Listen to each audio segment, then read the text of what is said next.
This question related to metal carbonyls in the coordination compounds was asked in JEE Main 2016. That is, which of the following has the largest CO bond length? Free CO bond length is इतना angstrom. तो इसमें 4 metal carbonyls हमें दिए हुए हैं और हमें देखना है कि किसमें जो है CO बॉन्ड लेंथ सबसे ज्यादा होगी। तो मान लीजिए हमारा सेंट्रल मेटल एटम M है और ये कार्बोनिल के साथ बॉन्ड बना रहा है, दैट इज कोऑर्डिनेट बॉन्ड बना रहा है। तो जो CO लिगेंड्स हैं they are donating its electron pairs to the vacant d orbitals of the central metal atom. तो उससे क्या होगा, जो इलेक्ट्रॉन डेंसिटी है सेंट्रल मेटल के ऊपर वो बढ़ जाएगी। और अगर मेटल के पास ऑलरेडी नेगेटिव चार्ज है, यानी metal is present in the negative oxidation state, तो उसके पास इलेक्ट्रॉन डेंसिटी बहुत ज्यादा हो जाएगी, तो वो that metal will become unstable. तो स्टेबिलिटी अचीव करने के लिए ये क्या करेगा, जैसे ये मेटल है और ये है हमारा कार्बोनिल, तो इसने इसको जो है इलेक्ट्रॉन पेयर डोनेट किया, तो अब इसके पास नेगेटिव चार्ज ज्यादा होने से इलेक्ट्रॉन डेंसिटी बढ़ गई, तो ये क्या करेगा, बैक डोनेट करेगा electrons to the pi star orbital of the CO, that is the anti bonding orbital of the CO। तो ये एक पार्शियल डबल बॉन्ड करेक्टर हो जाएगा इसमें, और ये स्टेबिलिटी अचीव कर लेगा, यानी it will make a pi bond with the CO buy back donating the electrons. Okay, तो ये जो है करने के लिए जब ये electrons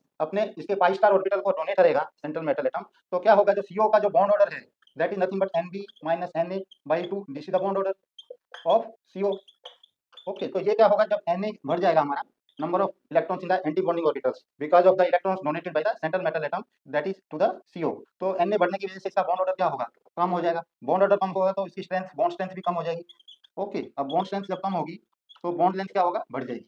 so bond length will increase. So we can say that जिस भी मेटल पे ऑलरेडी नेगेटिव चार्ज ज्यादा है उसमें जो है बॉन्ड लेंथ सबसे ज्यादा होगी, because that will have a tendency to make this back bonding with the CO to the largest extent. So इस केस में हमारा सबसे ज्यादा नेगेटिव चार्ज है FeCO for 2 माइनस में, it is Fe is present in -2 oxidation state, so this will have the largest CO bond length। So that is how we can find out the, and the order will be this C in C the CO bond length is maximum and C will be greater than your B which is having -1 charge is greater than A which is having 0 charge and is greater than D, it is greater than D which is having plus charge। So that is the order of CO bond length। Thank you।